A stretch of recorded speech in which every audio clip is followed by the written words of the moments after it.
C'est l'heure du journal de l'Afrique. Soyez les bienvenus sur France 24. À la une ce soir, cette question, le drame en Libye aurait-il pu être évité ?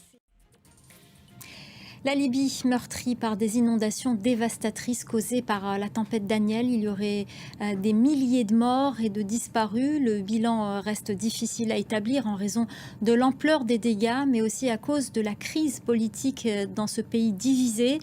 Pour en parler avec nous sur ce plateau, Jalal Archaoui, spécialiste de la Libye. Merci beaucoup d'être avec nous. Alors, je parlais du bilan il y a quelques instants. Est-ce qu'on a une idée de ce bilan ? Oui, il y a des chiffres qui sont récurrents. Merci beaucoup Jalal Archaoui, spécialiste de la Libye. Merci infiniment pour votre décryptage. Une délégation d'eurodéputés s'est vue refuser l'entrée sur le territoire tunisien par les autorités. En cause, les propos de certains d'entre eux sur les arrestations politiques en Tunisie, les critiques de plus en plus vives de certains parlementaires autour de l'accord migratoire y a également contribué. Cette décision risque d'impacter les relations entre la Tunisie et l'Union européenne. Les précisions de Lilia Blaise.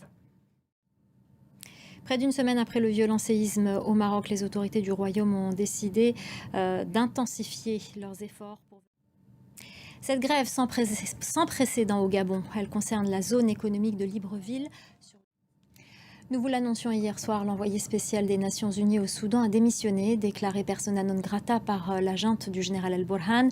Il ne pouvait plus se rendre sur place, très critiqué par les civils soudanais pour son incapacité à prévenir l'imminence d'un conflit.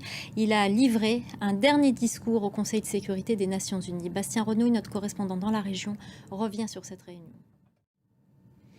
Avant de se quitter, on part au Nigeria où de jeunes étudiants nigérians ont gagné un prix de l'innovation grâce à un système de compost intelligent.